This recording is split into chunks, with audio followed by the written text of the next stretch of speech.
નમસ્તે મિત્રો, આજે આપણે વાત કરવાના છીએ સસરા જમાઈના પગમાં પડતા બનેલી ઘટના।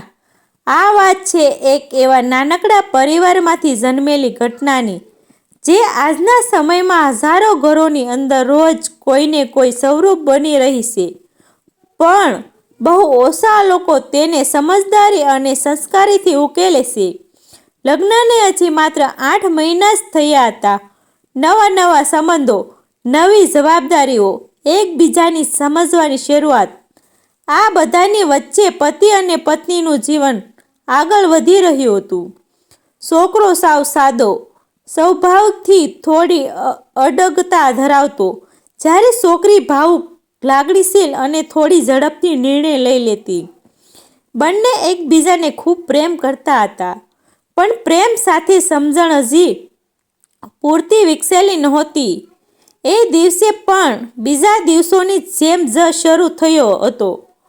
બપોરે નાની વાત પરથી શરૂ થયેલી ચર્ચા ધીમે ધીમે તણાવમાં ફેરવાઈ ગઈ। પતિને લાગ્યું કે પત્ની તેની વાતને અવગણે છે, જ્યારે પત્નીને લાગ્યું કે પતિ તેની લાગણીઓને સમજતો નથી। સાંજે લગભગ 3 વાગ્યાની આસપાસ વાત એટલી વધી ગઈ કે ગુસ્સા અને અહંકાર વચ્ચે પત્નીએ એવો નિર્ણય લઈ લીધો જે કોઈ પણ સંબંધ માટે ભારે સાબિત થઈ શકે। પતિને એક શબ્દ પણ કહ્યા વગર, કોઈ મંજૂરી લીધા વગર એ પિયર જવા નીકળી ગઈ। પતિ માટે આ માત્ર ગુસ્સાનો વિષય નહોતો, પરંતુ તેના આત્મસન્માન પર લાગેલી ચોટ હતી। મારી પરવાનગી વગર પિયર, આ વિચાર જ તેના મનમાં આગ લગાવી રહ્યો હતો। એ ગુસ્સામાં એટલો અંધ બની ગયો કે સાસુ સસરાને ફોન કરવો તો દૂર, પોતાની પત્ની સુરક્ષિત પહોંચી કે નહીં એ પૂછવાની પણ તસ્દી ન લીધી। દીકરી પિયર પહોંચી ત્યારથી જ તેના પિતાના મનમાં એક જ અજીબ ઉથલ-પાથલ શરૂ થઈ ગઈ। દીકરીની આંખોમાં પાણી હતું, અવાજમાં ગુસ્સા કરતાં વધારે દુઃખ હતું। પિતાએ એક શબ્દ પણ વધારે પૂછ્યો નહીં, માત્ર એટલું જ સમજી ગયા કે વાત નાની છે, પણ અહંકાર મોટો બની ગયો છે। માતાએ દીકરીને ઘરમાં બેસાડી, તૈયારી કરી, રહેવા દે, 2-4 દિવસ રહી શકે, પછી ઠંડુ પડશે બધું। પણ પિતાનો વિચાર કંઈ અલગ જ હતો।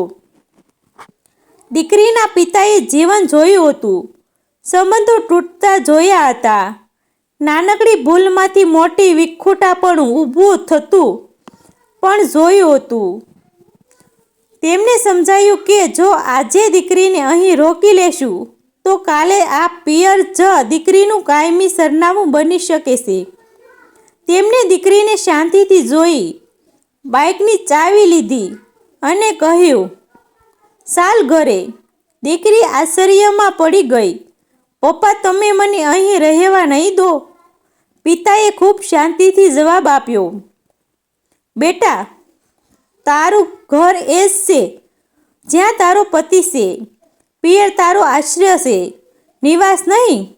માત્ર 2 કલાકની અંદર દીકરીના પિતા બાઇક લઈને પોતે જ જમાઈના ઘરના દરવાજે આવી ઊભા રહ્યા। કોઈ ફોન નહીં, કોઈ આગોતરું સૂચન નહીં, સીધા દરવાજે ઊભા રહી ગયા। દીકરીને બાઇક પરથી ઉતારતા પહેલા તેમણે તેના ખભા પર હાથ રાખ્યો અને કહ્યું, "અંદર જા, ડરીશ નહીં." દીકરી અંદર ગઈ, અને અહીંથી શરૂ થાય છે એ દ્રશ્ય જે આ વાર્તાને માત્ર ઘટના નહીં, પરંતુ જીવન પાઠ બનાવે છે। જેમ જ દીકરી અંદર ગઈ, પિતાએ એક ક્ષણ પણ વિલંબ કર્યા વગર જમાઈના પગ પકડી લીધા। આંખોમાં અહંકાર નહીં, માત્ર વિનમ્રતા હતી, અવાજમાં અધિકારી નહીં, માત્ર વિનંતી હતી, "જમાઈ, મારી દીકરીને માફ કરી દેજો, ઉંમર નાની છે, ધીમે ધીમે બધું સમજી જશે। આજે ભૂલ થઈ ગઈ હોય તો એને માફ કરજો." આ દ્રશ્ય જમાઈ માટે પણ આકાશમાંથી વીજળી પડ્યા જેવું હતું। તેણે પોતાની અહંકારની લડાઈ માની હતી. એ લડાઈમાં જ પૂર્તિ થઈ ગઈ. જમાઈ તરત જ સસરાને ઊભા કર્યા. આંખોમાં પાણી આવી ગયું. અવાજ કપતો હતો. પપ્પા, તમે મારા પગે ન પડો. મારે તમારી દીકરીને કોઈ ફરિયાદ નથી. હું તો માત્ર તમારો દીકરો જ છું. આ શબ્દો માત્ર સંવાદ નહોતા, તે બે ઘરોને જોડતી કડી હતી. સસરા શાંતિથી પાછા વળ્યા. કોઈ ભાષણ નહીં, કોઈ શરત નહીં, કોઈ આક્ષેપ નહીં, માત્ર એક કામ કરીને ગયા, સંબંધ બચાવી. સસરા જ્યારે શાંતિથી પાછા વળ્યા ત્યારે ઘરના અંદર એક અદૃશ્ય પરિવર્તન શરૂ થઈ ચૂક્યું હતું. જે ઘરમાં થોડા સમય પહેલા ગુસ્સાની ગરમી હતી, ત્યાં હવે ગરમ સમજણ અને લાગણીઓનો પ્રવાહ વહેવા લાગ્યો હતો.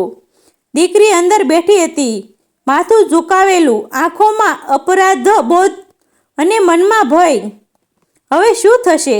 પતિ થોડા સમય સુધી બોલ્યો જ નહીં.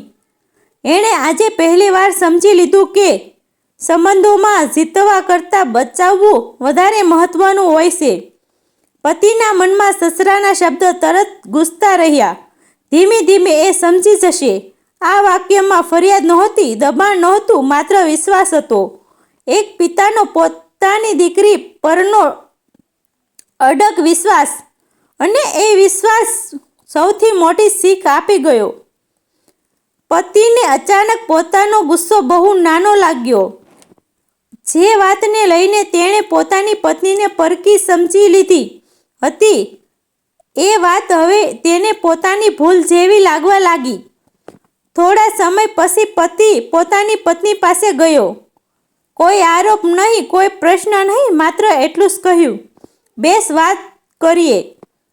આ 3 શબ્દોમાં જ આખા સંબંધોની દિશા બદલાઈ ગઈ. પત્નીની આંખોમાંથી આંસુ વહેવા લાગ્યા. એણે ધીમે અવાજે કહ્યું, મારી ભૂલ થઈ ગઈ. ગુસ્સામાં વિચાર્યા વગર નીકળી ગઈ. પતિએ પણ પોતાની ભૂલ સ્વીકારી. મને તમે રોકવું જોઈએ હતું, સમજવું જોઈએ હતું. હું પણ ગુસ્સામાં ખોટો હતો. આ ક્ષણ એ પુરાવો હતી જે સાચા સંબંધોમાં હું સાચો નહીં, પણ હંમેશા સાથે મહત્વનું હોય છે. રાત્રે એ ઘરમાં પહેલીવાર સાચી શાંતિ હતી. કોઈ ઝઘડો નહીં, કોઈ અહંકાર નહીં. બંનેએ નક્કી કર્યું કે આગળથી કોઈ પણ વાત હશે તો ભાગવાની નહીં, પરંતુ સામે બેસીને ઉકેલ લાવવાનો પ્રયત્ન કરશે. એ દિવસે માત્ર પતિ અને પત્નીનો સંબંધ મજબૂત નહોતો થયો, પરંતુ એક પરિવાર બસી ગયો હતો. બીજી તરફ દીકરીના પિતા ઘરે પહોંચ્યા. માતાએ પૂછ્યું, દીકરીને ત્યાં જ છોડી આવ્યા? પિતાએ શાંતિથી જવાબ આપ્યો, હા. માતાએ થોડું દુઃખ વ્યક્ત કર્યું, આપણી દીકરી છે, થોડી વાર અહીં રહે તો શું થાય? પિતાએ બહુ ગહન શબ્દોમાં જવાબ આપ્યો, દીકરીને અહીં રોકવું સહેલું છે, પણ એની જિંદગી ત્યાં જ છે. આજે એણે અહીં રોક્યું હોત તો કાલે એ ઘરમાં પાછી જવાનું મુશ્કેલ થઈ જાત. આ શબ્દોમાં જ સાચા પિતાની ઓળખ છુપાયેલી હતી. સમાજમાં ઘણી વખત એવું કહેવાય છે કે પિતા દીકરીની બાજુએ ઊભા રહે, પરંતુ સાચો પિતા એ હોય છે જે દીકરીની ખોટી જીદમાં સ્થાન ન આપે, પરંતુ સાચા માર્ગ પાછી લઈ જાય. દીકરીના પિતાએ પોતાની લાગણી કરતાં દીકરીની ભવિષ્યને મહત્વ આપ્યું. એમને પોતાની ઇજ્જત, પોતાનો અહંકાર, બધું બાજુએ રાખી દીધું, માત્ર એક સંબંધ બચાવવા માટે. સમય પસાર થતો ગયો. પતિ અને પત્ની વચ્ચે સમજણ વધતી ગઈ. નાની મોટી વાતો તો આવતી રહી, પણ હવે બંને જાણતા હતા કે ઝઘડો કરવો સહેલો છે, પણ સમજ સાચવવો એ સાચી સમજદારી છે. દીકરીના પિતાએ એ ઘટના પતિના મનમાં જીવનભર માટે પાઠ બની ગઈ.